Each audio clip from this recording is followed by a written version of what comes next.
नमस्कार, मी गंगाधर कदम. आपला किनवट न्यूजमध्ये आपणा सर्वांचं हार्दिक स्वागत. आपण पाहत आहात किनवट परिसरातील बातमी. आज कोर्टा येथे अखंड हरिनाम सप्ताह समाप्ती सोहळा संपन्न. आज दिनांक 1 एप्रिल रोजी मौजे कोर्टा येथे अखंड हरिनाम श्रीमद भागवत कथा ज्ञानयज्ञ व ज्ञानेश्वरी पारायण सप्ताह सोहळ्याचा समारोप करण्यात आला. यावेळी गावातील हजारोच्या संख्येने भाविक भक्तांनी व नागरिक या सोहळ्याला उपस्थित होते. दरवर्षीप्रमाणे याही वर्षी सौभाग्यवती कविताबाई जयवंतराव बोंबले यांच्याकडून महाप्रसादाचं आयोजन केले जात असते आणि जयवंत बोंबले परिवारांचं गावामध्ये आगमन होताच गावकऱ्यांनी पुष्पहाराने त्यांचं स्वागत मोठ्या जल्लोषात केलं.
भाषणावेळी बोंबले यांनी महिलांना शिका व संघटित व्हा व महिलांना संस्काराच्या बाबतीत बोलले. आपल्या भाषणात तुम्हाला कोणत्या गोष्टीचा महाप्रसाद कमी पडू देणार नाही असेही त्यांनी यावेळी म्हणाले. आमचा आम्ही 5-7 भाऊ जवळपास माऊली त्याच्या सगळ्यातले आमचे खाणारे पिणारे हे माझ्यासोबत बायको आमची लाडकी भाऊजाई सुद्धा आलेली आहे. तिथं सुद्धा आम्ही नमन करतो आणि आमचा संसार सुखात आहे. आमच्या घरी चांगले आहे. आम्ही सगळे मालकरी आहे. म्हणून अन्नदान देण्यासाठी कोणत्याही गोष्टीची आम्ही तुम्हाला कोर्टे कमी पडू देणार नाही याची मी गॅरंटी देतो. आणि सगळ्या माता बहिणीला सांगतो की बाबांनो सोनाला सुद्धा सांगतो सगळ्याला आवडावं बोलावा ही माझी नम्र विनंती आहे. आम्हाला बी 2 सुना आहेत पण आम्ही हुंडे घेतले नाही. मला भाऊ आम्ही गरीब घराण्यातलेच आहे. आतापर्यंत आम्ही हुंडे घेतले नाही. गरीब घराच्या पोरी केल्या पण तू पोरी केल्या तर चांगल्या केल्या. दरच सांगतो 1989 ला लग्न झालं माऊली आम्ही दोघे आजारी आहोत.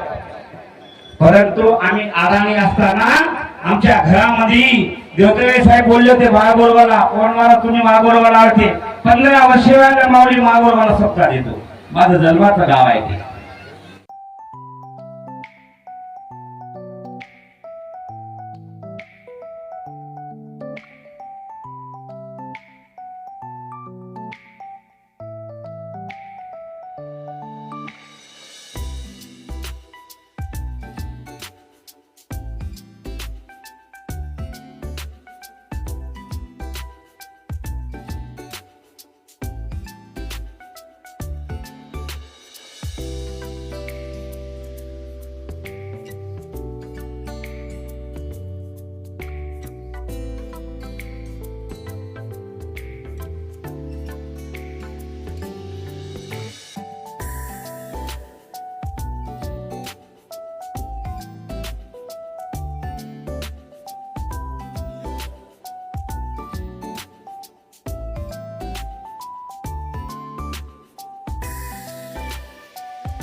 ओम नमो ज्ञानेश्वर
पांडुरंगा करू प्रथमन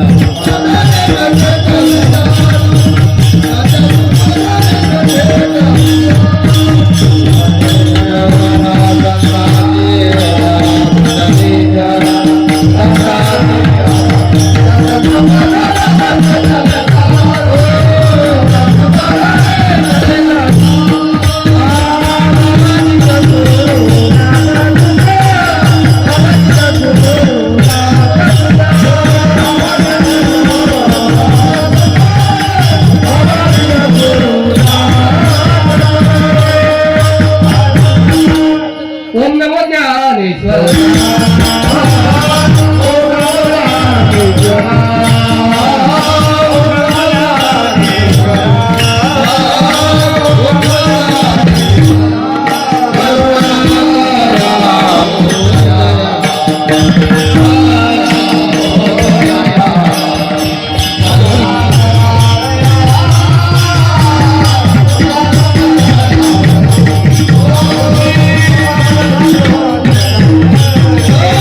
तेथे देवाची वस्ती आहे. तुम्ही बऱ्याच घरी जुन्या घरात नाटावर लिहून ठेवलेलं आहे दया क्षमा शांती तेथे देवाची वस्ती.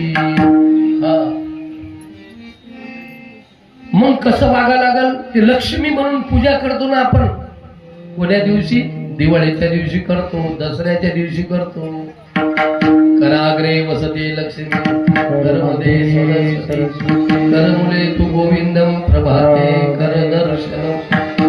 सकाळी उठून हाताचं दर्शन घेतलं पाहिजे आणि ते मंत्र म्हणतात. नाही आलं तरी महालक्ष्मी माता की जय म्हणलं पाहिजे. सकाळी उठलं हाताकडे पाहून लक्ष्मीचं दर्शन, जमिनीचं दर्शन, मायबापाचं स्मरण आणि मग नंतर आपल्या खाली पाय टाकला तरी चालते. एवढं केलं ना तरी खूप आठवण ठेवली पाहिजे. आपला विषय चालू होता की लक्ष्मीची अवहेलना करू नका, लक्ष्मीला राग येईल असं वागू नका. ते म्हणते मी तुमच्या घरी आली ना आता माझा योग्य प्रकारे उपयोग करा. तुम्ही तुमच्या मुलाला शाळा शिकवा, बरोबर, शाळा शिकवा, त्याने डॉक्टर बनवा, त्याने इंजिनियर बनवा. आणि आणखी एक साहेब आहे आमच्या इथं बसले, यायच्यासारखं त्याने मनात आलं पाहिजे की बा काही लोक पैसेवाले जगात नाहीत का? खूप आहे. तुमची पंगत, पंक्तीले पैसे घ्या, इतके घ्या, ते पंगत करा, हे पंगत करा, हे असं काही थोडं मोठं पण थोडंफार. तसा तर नियम आहे 10% आपल्या कमाईतला 10% भाग आपण परमार्थात खर्च केला पाहिजे. मोठमोठे मारवाडी हे ते लोक हुशार आहेत, ते लोक ते लक्ष्मीचा खूप आदर करतात. म्हणून लक्ष्मी त्यांच्याकडे बरेच दिवस टिकून राहिले. हा, पैशानं जर आपण जर कोणाला पैसे दिले आणि ते पैसे त्यानं बिमारीच्या कामी लावले, खूप पुण्य लागते तुम्हाला. कुठल्याने उपाशी होता त्याने जेवण केला, कपडा नसतो त्याने कपडा दिला, हे पुण्य लागते, खूप आशीर्वाद लागते, त्याच्याबद्दल वाद नाही. पण तुम्ही दिलेल्या पैशाची जर कदाचित त्यानं जर बेडी वळली, त्यानं जर खर्रा खाल्ला, त्या पैशाची जर त्यानं कदाचित दारू पिली, तर त्याच्यातली 25% आपल्या नावानं मांडल्या जाते. मग चित्रगुप्ताच्या तिथं जर गेलं तर ते म्हणून तुम्ही दारूचं पाप आहे तुमच्याकडे, तुम्ही पिले होते का दारू? मी जलमभर दारू पिले नाही हो, मी तर दान करत होतो. मग कोणाला तरी तुम्ही दान केल्यामुळं त्यांनी त्याचा दुरुपयोग केला आणि ते दोष तुमच्या नावानं लिहिण्यात आला. काही पूर्णपणे दोष नाही तुमचा, कारण की तुम्ही दिलं ते दान, तरी परंतु 25% तुम्हाला त्यांनी त्याचा दुरुपयोग केला म्हणून हे तुम्हाला सुद्धा त्याचा दोष लागते. म्हणून पात्र पाहून दान केलं पाहिजे. पोरीचं लग्न आणलं, कोणावर आत्महत्या करायचा टाइम आहे, त्या टाइमला आपल्या पैशाचं काय करायचं? आपल्या पैसे जर असल देवाण दिला तर थोडासा त्याला आधार द्यायचा की घर 2000 देवो लग्नाला दिवा करू दे. मी पहिले कीर्तनात नेहमी सांगतो, तुम्हाला जीवनात जर काला करायचा असेल तर पैशाचा उपयोग कसा करायचा याबद्दल परत मी बोलत होतो. आज एक काल्याचा प्रसंग आहे. काला उपयोग आहे, बांगोळे खाली ठेवा, आम्ही आमचं होईल समाज. आम्ही तुम्ही जर तुम्ही ऐकलं तर तुमचं पडलं की ताकद खेळता.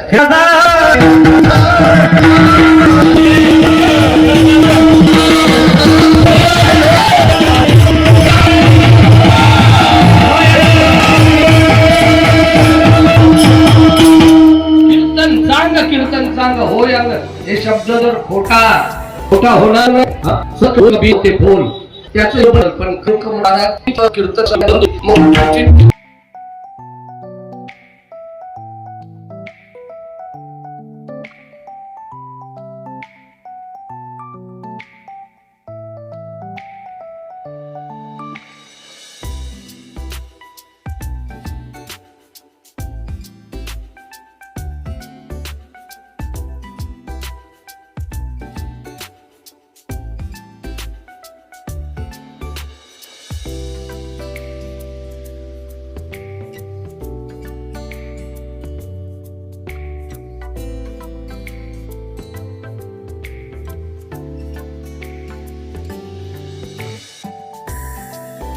ते 5,95,000 तुमच्या कोणाला कलेक्ट असतात, बरोबर आहे.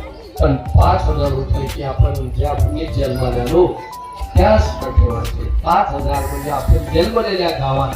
बाकीचे काय दान करायचं असेल तुम्हाला जे तिकडे आणखी करा, पण फार कमी सांगायचे नाही त्यामध्ये. पण 5,000 काय करायचं तर 1,000 रुपये गावात पाठी पुस्तक खरोखर त्याला द्या पोराले. पहिले 1,000 गेले, दुसरे 1,000 ज्याने कॅन्सर झाला असेल, ते श्रीमंत असो का गरीब असो. परिसरातील बातम्या पाहण्यासाठी पाहत राहा आपला किनवट न्यूज. लाईक करा, शेअर करा, कमेंट करा आणि या चॅनलला सबस्क्राईब करा.